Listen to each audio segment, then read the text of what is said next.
Welcome back to the TimCo Retail Manager course. This course focuses on real-world application development. In this video, we're going to start working with our Azure API in our WPF application so we can then start deploying our WPF application through Azure Storage. Sound complicated?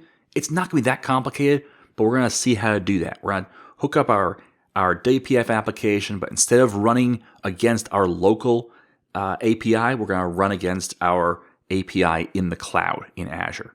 So that's what we're going to do today. Now, if you're a Patreon member at the $5 per month level or higher, head on over to get today's source code for the video. Now, for those of you who are new to this project, welcome. If you're just here for this specific topic, I think you'll get a great introduction into a real-world setting. Now, if you'd like to start from the very beginning of this project, then there's actually a whole playlist, and I'll link that down below, that has the TimCo Retail Manager series. I believe this is video number 46 in the series, where our goal is to build up an application you'd actually see in the real world. That way, when you walk into a job day one, you're not overwhelmed by this thing that you have to deal with. You have to read all this code and figure out what it means, and you've never done this before. Well, the TimCo Retail Manager series is that tool to help you get experience reading code. So, we're going to get started here, and then we'll jump into how this works, and we'll talk it through. Let's go over to, first of all, Azure itself. And in here, this is the API. This is the web app, and we have two databases. We have the TimCo Auth database and the TimCo Data database. Those are our two databases, and we have our API as well. These have been deployed to Azure from, well, the API through continuous integration. In fact, continuous deployment, If we look at our Azure DevOps, we'll see that in our release pipeline, right now we're deploying our API. So we can look at our pipeline here. Well, there's our actual deployment. Let's go ahead and edit this. There we go. One job, one task, just an Azure App Service deployment. So every time we check in code, it's going to build that code and then deploy just our app service. Now, we're going to go a step beyond that and actually hook up our databases so that they're being deployed as well. And then we're also going to hook up our WPF application so it's being deployed to Azure Storage, like I said, where we can have a link to it. We'll actually be able to link to it on a page somewhere and say, okay, hey, download the latest source code in zip format. We're not hooking up an installer quite yet, but that's coming. And then we'll have the ability to have that WPF application, wherever you install it, will run it against our API, our actual API in the cloud. So that's kind of the path we're going here with this deployment scenario. But for right now, we have just our API, and then we did manually deploy our databases to the cloud as well. So we should be all set to use this. In fact, if we go to the API itself, over here's a URL. We'll actually click on that, and it opens up the API. So there's our register page, our login page, our privacy page. It's all here. Now, just so you know, this is running the very, very, very cheap. In fact, I think it might even be the free version of an Azure App Service. So this is super cheap. We're not spending a lot of money on this, and therefore it's also not going to be terribly fast, and that's okay. We're just trying to get the very bare minimum. So let's look at scale up and see where we're at right now. Yes, so we're on the free tier right now, which means that the fact this even runs is awesome. Now, we haven't optimized for speed, but yet it's pretty responsive. One thing you'll notice with free versions of your website is the first time you go to it after a little bit, it takes a little bit of time to warm up because it's actually turned itself off when it's not getting calls. And that saves resources on Microsoft's side. And they're giving away for free, so that makes sense that they're trying to save some resources here. And if you pay for it, you can actually turn that off and say, no, I want you to always keep that live. So it's always responsive when the first person asks for it. But just note that we are using that free version. So if you see any kind of lag, it may be my internet, but more likely it's the fact that this is a little bit slower than the production website would normally be. We also haven't optimized it anyway. But enough excuses. It works great. It runs fine. I don't think we'll have an issue here. So there's our API. We can go back into our main overview page here. And on the overview page, there's the URL, which we'll pull up in just a minute, that we can grab to put into our project. So this portal, that's probably my internet speed. That's the problem right there. Having a rough internet day. So I copy that URL. There's a little copy icon. And let's go over to the source code. And in the source code, we have our WPF app. I've actually set this as the startup project instead of starting up both the API and the desktop. So the API will not start right now if I run this. So let's just run this real quick just to demonstrate the fact that it is not working. It's not going to be talking to anything. I hit login. Hit login again because I'm not sure if I clicked or not. Oh, no connection could be made because the target machine actively refused it. What does that mean? It means that it tried to talk to something and that something responded back and said, no, we're not allowing this connection. It's not even that you get an error message back. It's that you're not even going to get a proper response back. We're just refusing entry. So that's not working right now. And if we go and look in the app.config, so this is a .NET Core 3.0 app right now. We can actually upgrade it to 3.1, but we'll wait.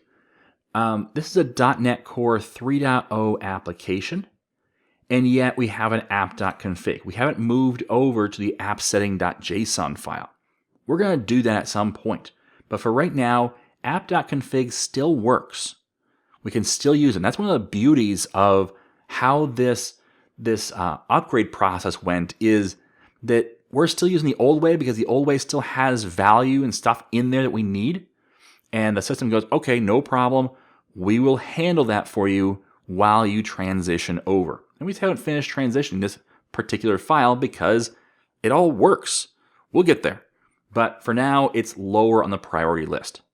But in here, in app settings, we have a key called API, and in there's a value for our HTTPS localhost :5001. That's our API URL.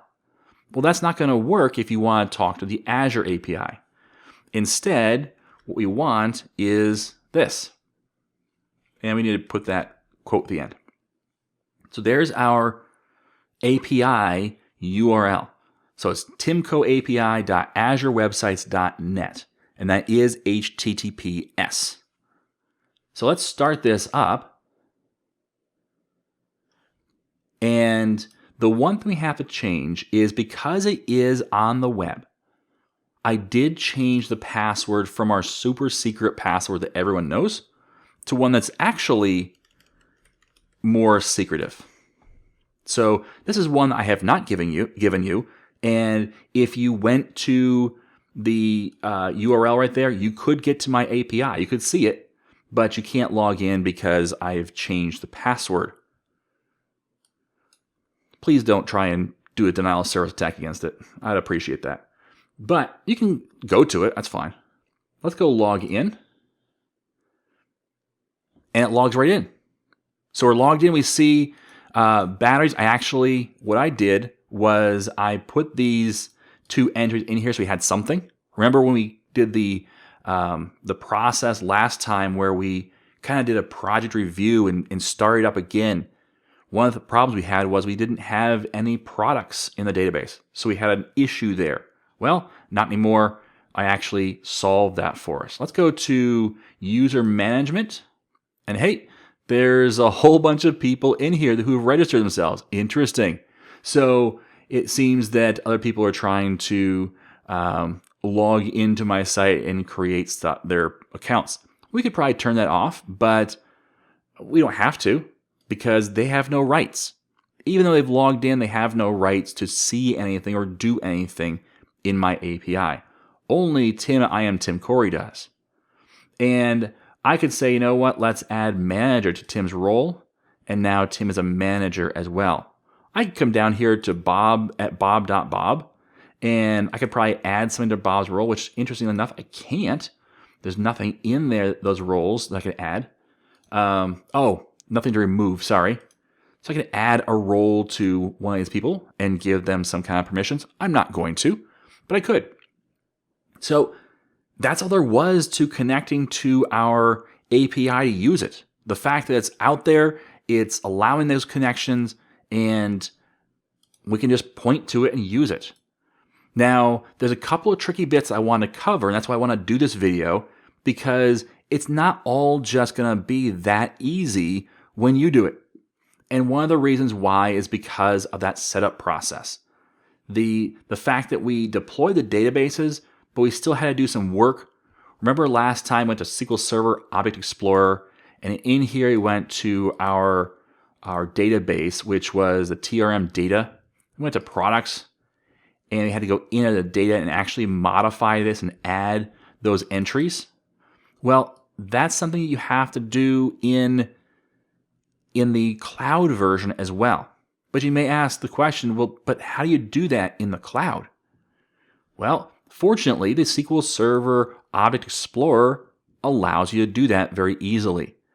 There is a button right here that says Add SQL Server. So it's a little server icon with a green plus on it. If you click that button, it's going to ask you, where do you want to add from? In my case, I want to add from Azure. And in here, here's a list of all of my Azure databases underneath Tim Corey. And there's a number of them. And like TestDB, I'm not even sure what that's for. But down in here, there's even Soda Machine. But there is the TimCo data. Well, the TimCo data, it has a username and a password. Well, there's the password. Notice it's a secure password. I will remember that password, so I'll save it on disk here. That might not be the way you want to go if you have a super secret password. You might not want to save it to disk because then it's going to be discoverable if someone were to get onto your hard drive. Your hard drive should be protected, but it's still something to think about and consider. I'll hit connect. And now notice I have local DB, but then down here I have timcosql.database.windows.net that I can expand. Inside of databases, I have TimCo data. Inside there, you'll see the tables, which it's loading right now. It may take a little bit the first time especially, but these are all the tables in the TimCo data database, which is on the Azure. So this is an Azure database. And in here I have view data, just like my other table. So when this comes up, it's going to look the same exact way as the local database. So it looks the same. In fact, what I did, I'll show you how to do this. I'm going to select both rows and hit delete. So I just deleted those two entries. Now I no longer have any records on the server on Azure for those records. But I have these sample records in my local database. So I just select these two rows and I copy. Come over here, I select the whole row and I say paste. And now I have those products. Now this is what you do in a sample database, not in a production database. You gotta be careful of that. Now notice that the IDs are 3 and 4, not 1 and 2, even though over here they're 1 and 2. Why is that? Well, because the system is smart enough to say, I can't copy IDs because IDs are auto-generated. But I'm smart enough to know that you want everything else copied. So even though I copied the whole row by selecting over here on the left and then holding the Shift key and clicking the bottom, so I copied both rows, including those IDs, but it was smart enough to know those are auto-generated, skip over those. And since the column names match, it's going to paste in the same way. So that's a little trick on how to connect to an Azure database. The SQL Server Object Explorer inside of Visual Studio is great for connecting to resources, both local, like local DB, or even a local actual SQL database, or an Azure SQL database, whether it is an Azure database or even just a remote SQL database. So really helpful here. When you're done, you can right-click and say disconnect and disconnect from there. You can also add new and add a network database. If there were one, there's not going to be one. There's lots of stuff this can do and can be really helpful at times for just quick connections to SQL when you don't want the full SQL Server Management Studio, or SSMS, that you'd use if you were actually managing the database in a more comprehensive manner. But we're not done yet, because that's how we got our local WPF application to talk. And why we did that was just to verify that yes, it will talk and it does work, which is really helpful. And in fact, let's copy this right here so I have it on the clipboard. And then I'm going to undo these changes. No, yes, I'm going to undo these changes. And the reason why, this is why source control is so awesome. I can just undo those changes and revert back to what it was when it was working. I want this to be the local host normally because I want that quick testing and iteration. If I change something on the API, I want to be able to see that it's changed and not to wait for the deployment to be done and then test against it. So this should be a local value normally, but in just testing it out real quick, we can change that over to be our Azure API. But let's look at the build process. So let's go over to our build process here. Go to our, not our release, our build. So our release just released our API, but our build process, if we look at the latest run here, this has 4 published items. And if we look, there's our API drop, our SQL drop, our WPF drop, and our source label. So the API is what we're deploying right now. We're deploying that to the Azure server. We haven't yet deployed SQL, and we're going to do that soon.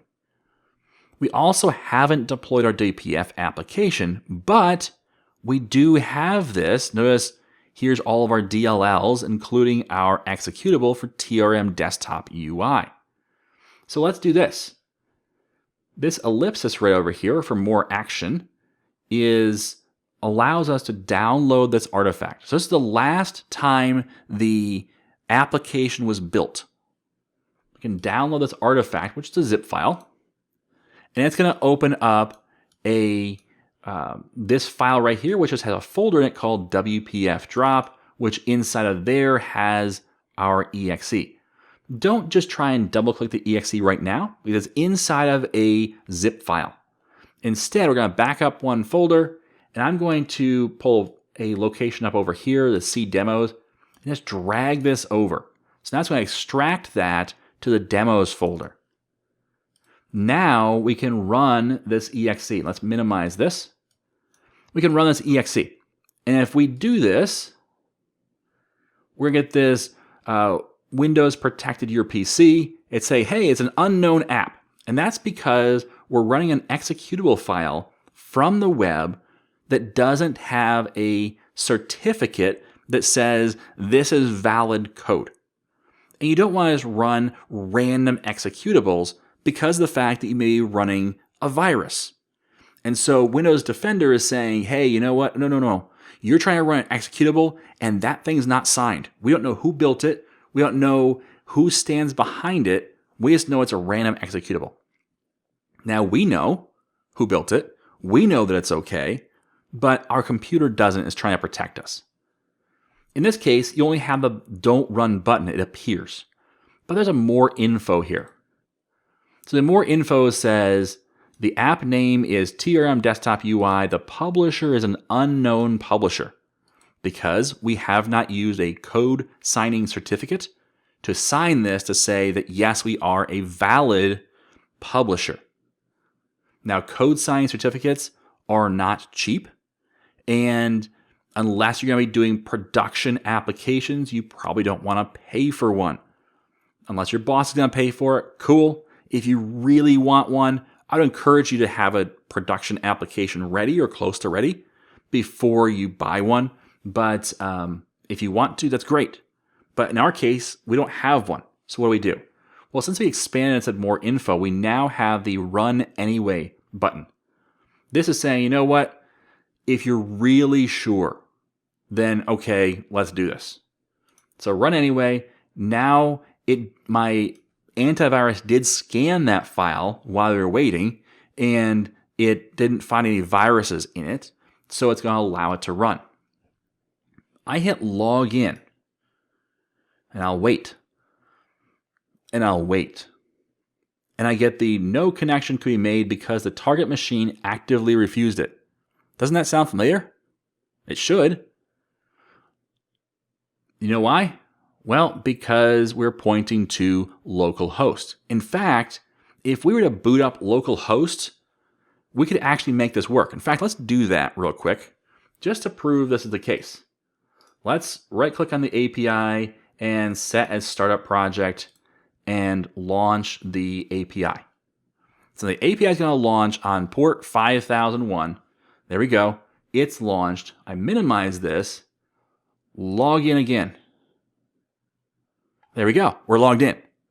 Now, that sounds really cool, and it may feel like you've had a grand success here, but the problem is that you're not deploying the API to the customer's machine.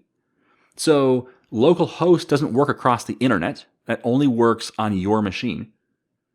So that's a problem. Don't worry. We have the solution.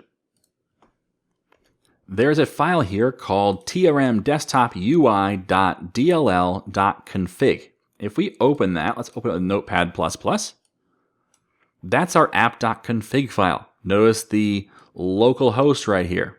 Well, if I back that out and I paste in instead the TimCo API.azurewebsites.net location instead, I'll hit save and I'll close this out.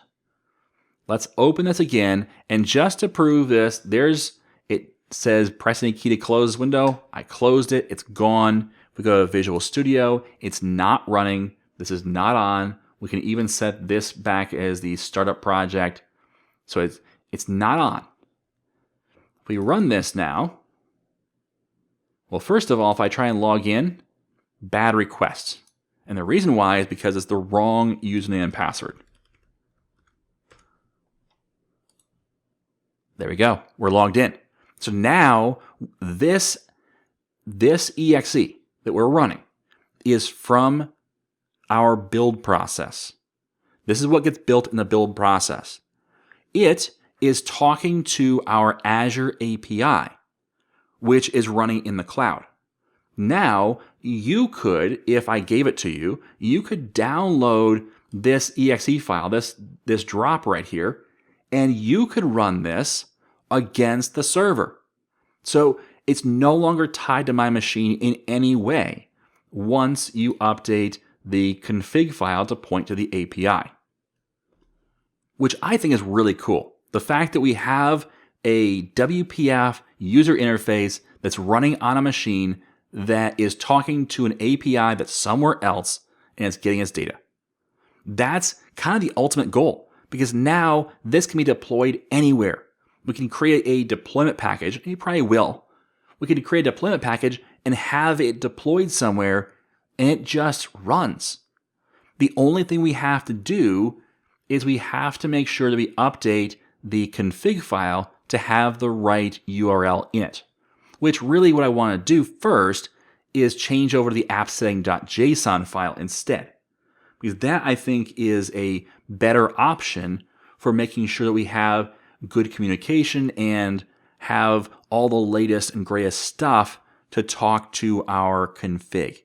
So I want to move over to the more modern appsettings.json file, maybe put some stuff in Key Vault or other locations, but just have that ability to then upgrade that or change that in the development or deployment process to be the right URL. We don't want to put the right URL in our source code because of the fact that we want to have all of our testing done locally.